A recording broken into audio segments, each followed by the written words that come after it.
But tonight, it's not about any of us. It's about the moms and dads across this state who lost everything these last 4 years. It's about the parents in Grand Rapids whose kids Gretchen Whitmer locked out of their classrooms. And it's about the moms in Flint who would have gone to bat for their children and tried to catch them up and watched them helplessly fall behind while Gretchen Whitmer vetoed reading scholarships for their children. It's about the residents in Benton Harbor who Gretchen Whitmer ignored for years when they pleaded that their water was too contaminated for their children to drink. It's about the young family in Sterling Heights who can't afford their groceries anymore because of Gretchen Whitmer and Joe Biden's inflation. And it's about those union members in the Upper Peninsula who just want to go to work tomorrow to earn a paycheck, but they turn on the news every single night and they see Gretchen Whitmer's latest war on the energy that they need to do their job.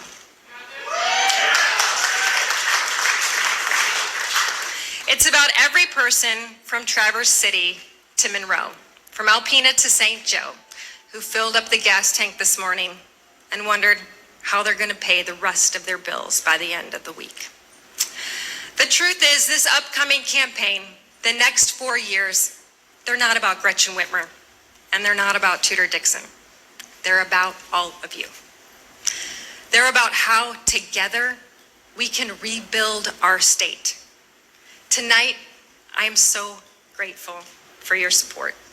I'm grateful for the support of families across Michigan who've had enough and just can't afford one more blow. But our work isn't finished. My friends, we are just getting started, and I hear it's going to be a rough ride. But Michigan is the birthplace of American ingenuity. After all, we put the world on wheels.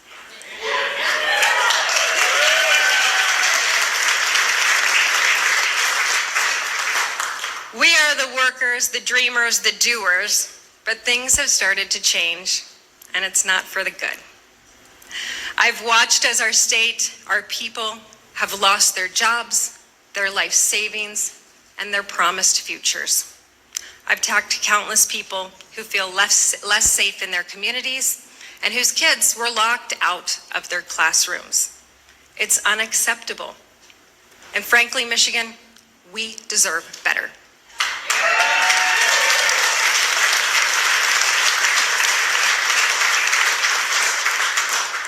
Our state is at a crossroads, and we've made an important decision.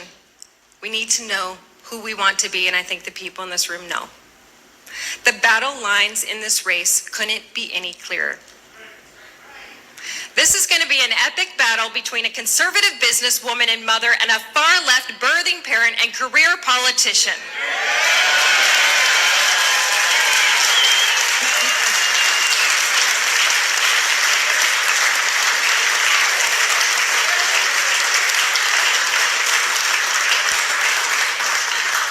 And now we have the opportunity to truly hold Gretchen Whitmer accountable for the pain she has inflicted on each and every one of us during the past 4 years.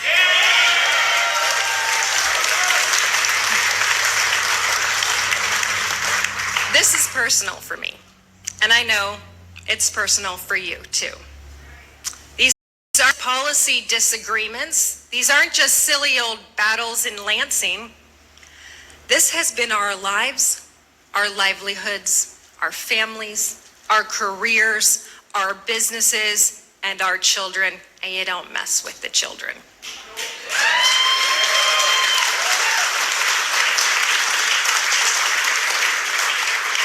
Gretchen Whitmer's policies aren't just far left, they're extremely expensive, and worse, they're deadly.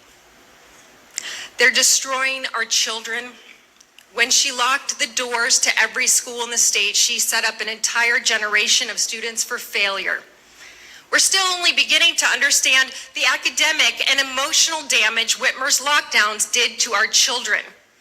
And when given the chance to help them catch up, Gretchen Whitmer vetoed scholarships to help those students get the learning help they needed. Too many kids have suffered for far too long. We've seen the impact at our home, and I know you've seen it at yours. Moms and dads have watched their children fall behind. They've watched the struggles with anxiety and depression. And they've worried about skyrocketing juvenile suicide rates. And far too many families, friends, and neighbors have buried their children. Gretchen Whitmer didn't just hurt our kids. Her policies are destructive for our workforce and our businesses as well. I visited with our restaurant owners, our barbers, our florists, and a long list of small business workers, business owners, and workers who were denied the ability to make a living because one person, Gretchen Whitmer, thought she knew better. I've talked with the men and women who've lost their jobs, closed their businesses because they couldn't make it work, and they had the "Closed by Whitmer" sign in their windows. The queen of lockdowns, she decided you were not essential. All the while, she let the criminals get away, stealing millions from our unemployment system when those who really needed it couldn't get it. Those have been the long 4 years of Gretchen Whitmer, and it's getting worse, not better. Whitmer has cheered the Biden policy while he's pushed us into a recession. Hear that word? Recession. She's been riding with Biden while he's been driving our economy into the ground. We've lost years of learning, we've lost our businesses, we've lost our life savings, and we've lost so much more. I want to tell you the story of a woman named Janet Dunleavy. Janet was an overcomer her entire life. She was born in 1927, and tragedy struck her young life 2 years later when her father took his own life. Janet was raised by a strong single mother with a teaching degree, which was a rarity for that time. Janet went on to become an accomplished pianist and eventually attended college herself and followed in her mother's footsteps, getting a degree in education. She married after college and raised 3 incredibly wonderful and beautiful daughters. She was a dedicated mother, an amazing kindergarten teacher. But when she was in her early 50s, she was diagnosed with ovarian cancer and told she just had months to live through that. But she overcame it. Later, her radiation treatments affected her joints, and she had to have both hips and both knees replaced. But she overcame it. Janet fiercely loved her family. And in her mid-50s, her beloved mother had a stroke and spent the rest of her days in a nursing home. Despite the fact that her mother's memory never recovered, Janet visited her every single day. And she was there until the very end, as we should be. Janet's husband was diagnosed with terminal cancer in their 70s, and she was by his side until he went to his eternal home, as we should be. Janet was quite simply obsessed with her family. She called them every day when they were apart. She shared their joy over weddings and new babies and their sorrow over sicknesses and pain. She was a very best friend to her granddaughter, and I know this because she was my grandmother. And she taught me to be an overcomer, but I couldn't tell her that at the end of her life because my grandmother was locked in a nursing home. A nursing home locked down by Gretchen Whitmer. All of those years serving and loving us so well, ended alone. So I make this promise tonight, no one in this state will be locked away from their loved ones ever again.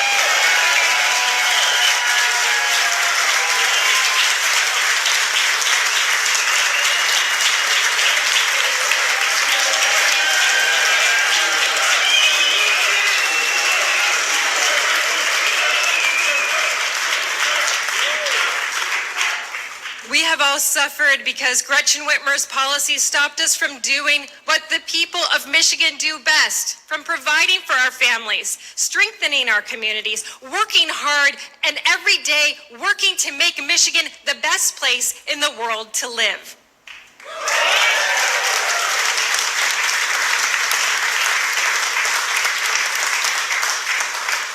Friends, we can get there again. We just need a governor with the plan, the vision, and the leadership to get us there.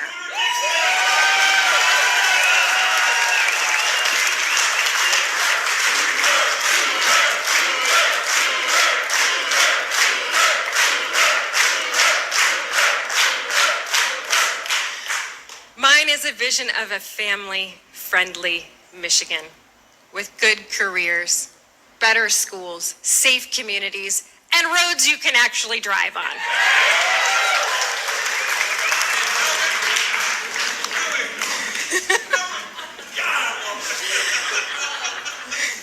Gretchen Whitmer locked our kids out of their schools, and then she taught the poisonous critical race theory and radical gender theory once they were allowed back in. I want to keep our kids learning and give the parents the resources they need to get our kids caught back up from this time out of school. Gretchen Whitmer wants to shut down pipelines and tried to raise our gas tax. Remember that? Yeah. How would that go over now?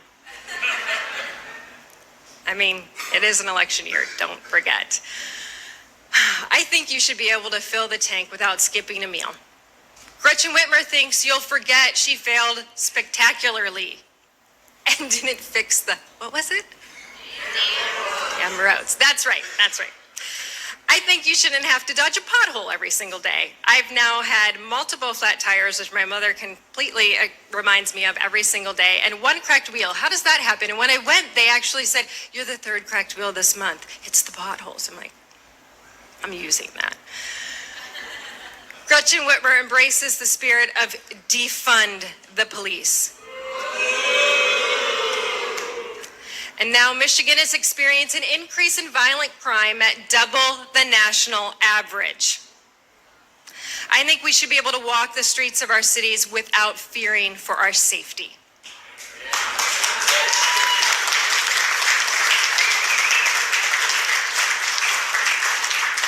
Gretchen Whitmer wants to keep subsidizing big universities with your tax dollars while they keep jacking up tuition on you. I think you should be able to get education and skills you need for a job without breaking the bank.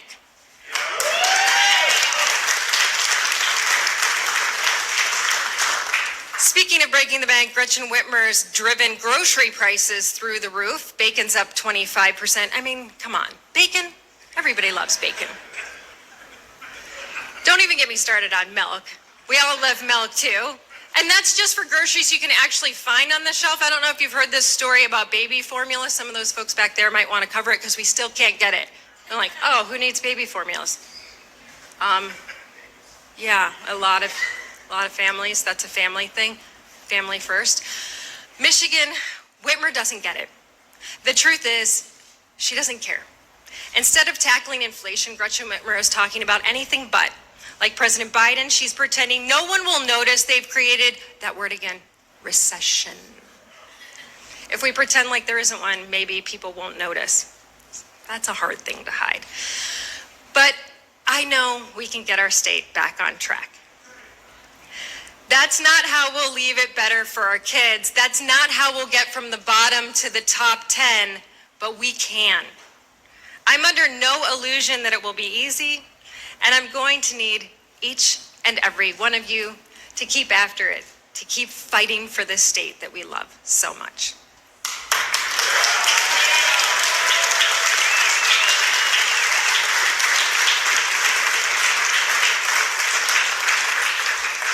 And after more than a year of doing this, I know you're in it with me.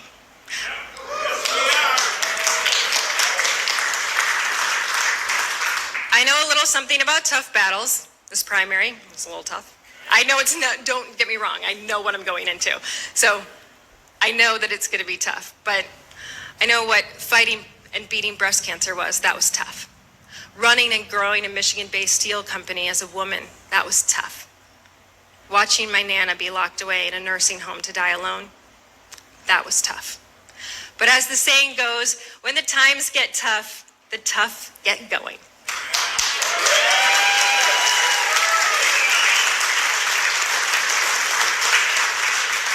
I am tough, my friends, and I am just getting going.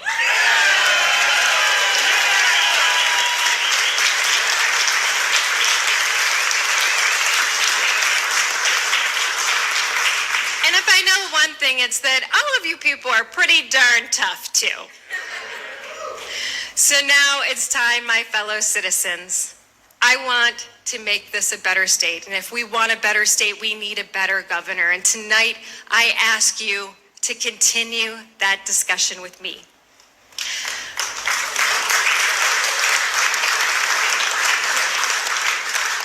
I'll be interviewing for the job in the state in the days and the weeks ahead. We don't need any more half-hearted promises from lifelong politicians. We need someone focused on our moms, on our dads, on our children, and on our future. I'm grateful for your support tonight. But this isn't about me, and it isn't about Gretchen Whitmer. It's about us. And making certain Michigan's brightest days are yet to come.